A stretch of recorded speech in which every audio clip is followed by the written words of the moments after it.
Good morning.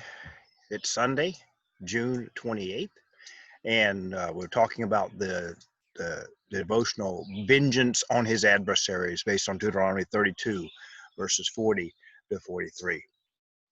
Um, I'm reminded of one thing C.S. Lewis said about there being two types of Christianity. The biblical Christianity, which tells things like it is, and what he calls Christianity in water, which kind of waters things down a little bit, and you don't get the bad news with it. Well, today's passage is bad news for God's enemies, and it's just as important as the good news for those who accept God. We need to know about the reality of hell, and this is one of those passages that kind of creaks the door open in the Old Testament that tells us that God is not finished with those who reject Him, or with those who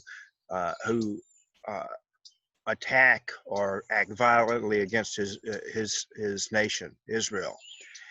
And the passage says that the nations should rejoice. It says, rejoice, O nations, you nations, concerning his people, for he will avenge the blood of his servants. He will take vengeance on his adversaries. He will provide reconciliation for his land and his people. So this is a specific statement about the fact that God is going to be watching over the ages, and it will be ages where other nations attack Israel, other nations persecute the Israelites. God is watching, and because of his covenant with Israel, he will take vengeance on those who act wrongly against his people. Now, I say this is also a hint of the reality of hell, because he talks about what he's going to do with his enemies. And he talks about it in terms that describe permanent destruction.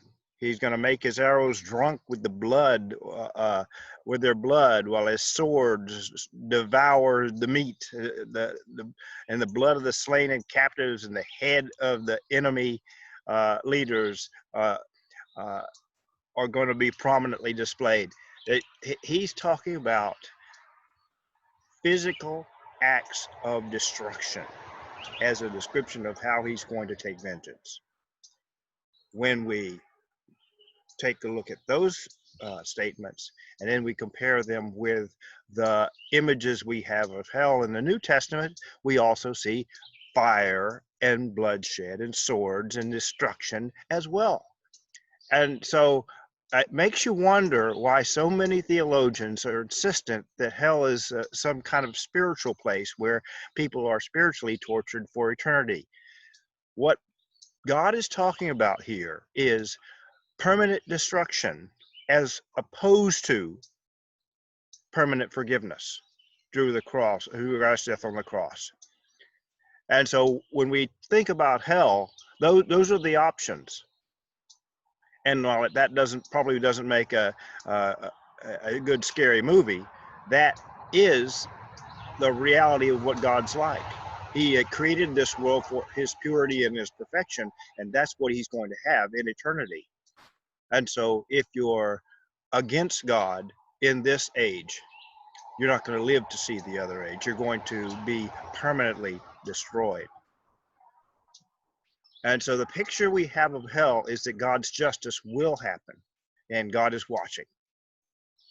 So it is best for us to reconcile with God, because we will not have another life to regret reconciling with God. We will have a short period of time of weeping in sorrow and gnashing in teeth of anger, because we will be judged and destroyed by the God who gave us a chance during this life. That's the gospel. And so we would encourage everyone to think about whose side we're on, because God's day of vengeance is coming. May you have a great day. God bless you.